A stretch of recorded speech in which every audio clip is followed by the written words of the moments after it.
자, 그러면은, 우리가 이제 최악 시나리오, 요 마무리를 하고, 이제 비용 편익 분석을 한번 간단하게 이야기를 한번 해보겠습니다.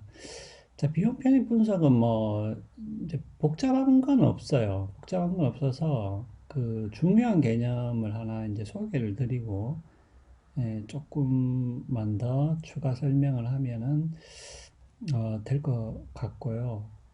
이제 목요일은 우리가 그 다음이 아마 이제 그, 그 배아줄기 세포 아마 연구 그거일 건데 그걸로 좀 넘어가도록 하겠습니다. 근데 요 배아줄기 세포 문제는 요거는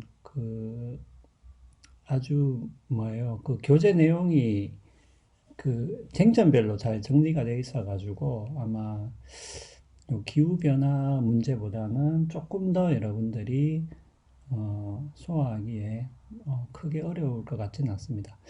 자, 그러면은 최악 시나리오하고 최소 극대 원리를 조금 마무리를 하자면은, 근데 여러분들이 분명히 이제 그런 생각이 들 거예요. 최소 극대 원리라는 거는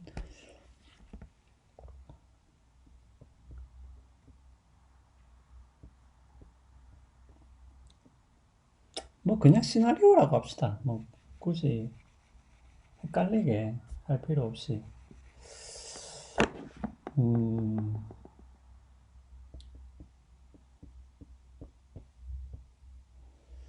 그러면은 우리가 이제 이렇게 있을 때, 뭐 A 시나리오가 있고 B 시나리오가 있을 때,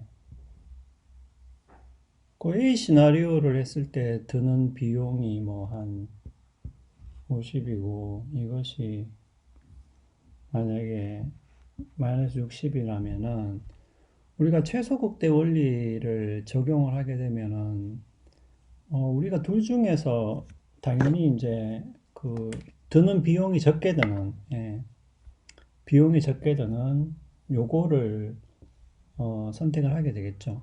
예.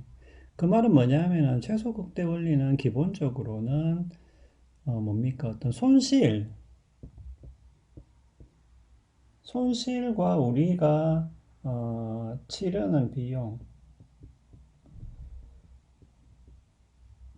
치르는 비용을 기준으로 해서 판단을 하는 것이죠. 근데 제가 아까 또 이렇게 편익에 대해서 이야기를 했어요. 그러니까 A를 하게 되면은 뭐 100만큼 되고 B를 하게 되면은 우리가 얻을 수 있는 게 뭐 한 150만큼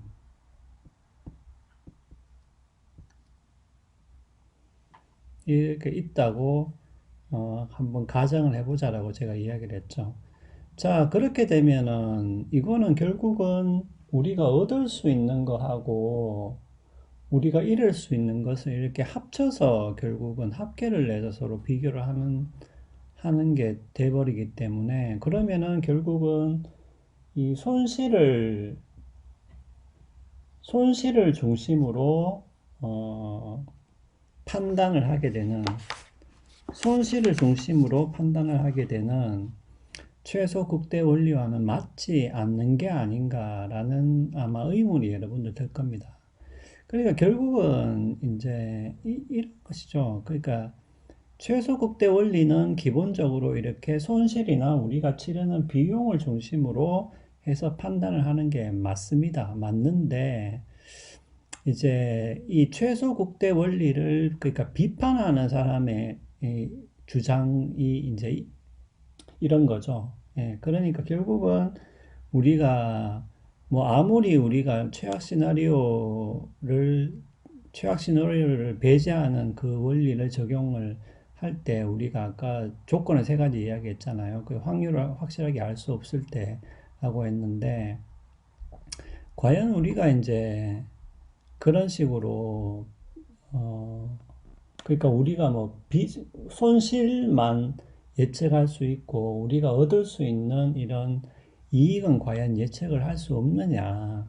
그러니까 이 최소극대 원리를 비판하는 사람의 입장에서는 이제 그런 얘기를 하는 거죠. 그러니까 이런 상황을 생각해 봐라. 이런 상황을 생각해 봤을 때, 만약에 이 차이가, 이 차이가 크지 않다면은, 그러니까 마이너스 50과 마이너스 60의 차이라는 게 크지가 않다면, 그러니까 not much라고 합시다. not great라고 하죠. 그러니까 크지가 않고 여기서 얻는 편익이 더 많다면은 오히려 우리는 B를 선택하는 것이 더 나은 것이지 않느냐라는 게 최소 극대화 원리를 비판하는 사람들이 이제 주장이라는 것이죠. 예, 그래서 여러분들 예, 일단 그렇게 좀 이해를 하시면 되겠어요. 예, 최소 극대 원리를 계산하는 그 방식이 바뀐 게 아니라 기본적으로 손실을 바탕으로 계산하는 건 맞지만은 이 원리를 비판하는 사람의 입장에서는 우리가 이런 상황을 기본적으로 예상을 해볼 수 있기 때문에 오히려 그때는 이쪽이 손실이 크더라도 이쪽에서 얻는 것이 더 많기 때문에 B를 선택할 수도 있다라는 게 이것을 비판하는 사람들의 입장인 것이죠.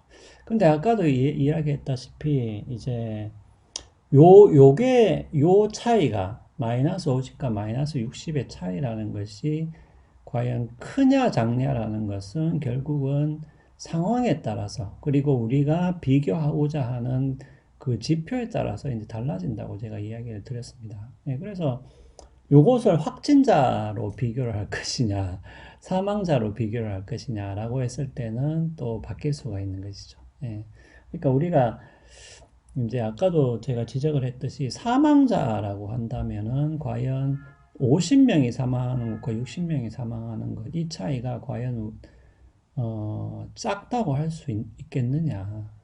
사람이 죽지 않는다면은, 그리고 사람이 많이 다치지 않는다라고 한다면, 우리가 이 차이가 뭐 크지 않다라고도 이야기해 볼 수 있지만은, 과연 이제 사람이 죽는다라고 우리가 가정을 했을 때, 예상을 했을 때, 과연 이 차이가 큰 게 아닌가라고 또 반문을 해볼 수는 있겠습니다. 예. 그렇기 때문에, 요렇게 계산하는 문제는 그렇게 간단한 문제는 아니다라는 거. 그리고, 요거 있잖아요. 요거는 어차피, 이거는 우리가 이제 예측을 하는 부분이잖아요. 그러니까 이제 A 시나리오대로 될 수도 있고, B 시나리오도 될 수 있다는 얘기는, A 시나리오가 됐을 때 반드시 뭐 이거 플러스 100, 이 플러스 100이라는 게 생기고 마이너스 50이라는 게 생긴다는 뜻은 아니거든요. 왜냐하면 이것이 시나리오이기 때문에. 그래서 플러스 100이 생길 확률이 뭐 50%밖에 안 될 수도 있고요. 근데 만약에 마이너스 60이라는 손실이 날 퍼센테이지가 90%다. 이렇게 될 수도 있다는 얘기죠. 이런 식으로 확률의 차이가 날 수가 있게 되는 것이죠. 왜냐하면 이것은 우리가 어떤 식으로 확률 계산을 하느냐, 어떤 식으로 예측을 하느냐에 따라서 조금씩 달라질 수가 있겠습니다. 자, 그래서 요 최악 시나리오와 최소 극대화 원리는 여러분들이 좀 이렇게 이해를 해주시면 될 것 같아요. 예.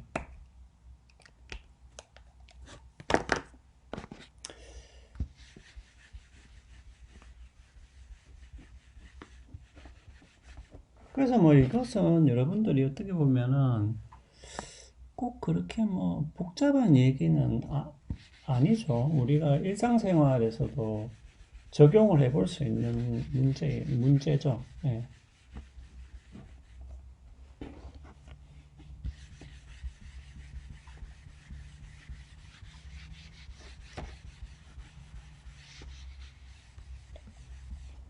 가령 이제 뭐 이런 거잖아요. 그러니까 제가 그 뭐 이라크 여행을 간다. 뭐 내가 시험에도 냈지만 뭐 파리로 갈 것이냐, 이라크로 갈 것이냐, 뭐 그런 예도 나오는데, 아니, 이런 거죠. 그러니까 여러분들이 유럽 여행을 간다.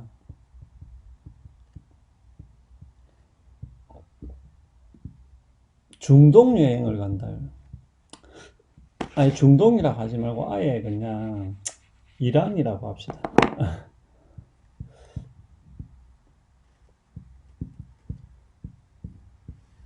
그러니까 이란이라는 나라가 사실은 좀 미국 때문에 이미지가 안 좋아졌는데, 뭐, 모르죠. 예, 실제로도 가보면 다를 수 있는데, 하여튼, 우리가, 여러분들 한번 보세요. 유럽 여행을 간다, 이란 여행을 간다고 했을 때,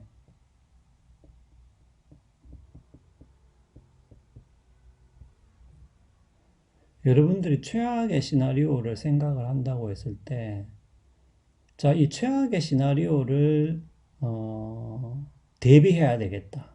쉽게 말하면. 그러니까 최악의 시나리오가 일어나지 않도록 준비를 해야 되겠다라고 했을 때, 여러분들이 그러면 유럽 여행을 갔을 때 최악의 시나리오를 떠올리기가 쉬우냐? 아니면은 이란 여행을 갔을 때 최악의 시나리오를 떠오르는 게 쉬우냐라고 했을 때, 쉽게 말하면 이제 이런 거죠. 그러니까 여러분들이 유럽 여행을 간다고 했을 때는 우리가 이 확률 계산이라는 게, 확률 계산이라는 게 뭐예요? 상대적으로, 이제 확률 계산이라는 게 갑자기 조명이 이거 이상해져가지고. 갑자기, 그러니까 이 확률 계산이라는 게 뭐예요? 예, 시간이 다 됐다는. 자, 확률 계산이라는 게 그러니까 이란 여행에 비해서 상대적으로 쉽다는 거지. 그러니까 예측 가능하다는 거예요. 어느 정도. 근데 이란 여행은 상대적으로 확률 계산이 어렵다는 거지. 하드하다는 거죠. 어렵다는 거죠. difficult 하다는 거지.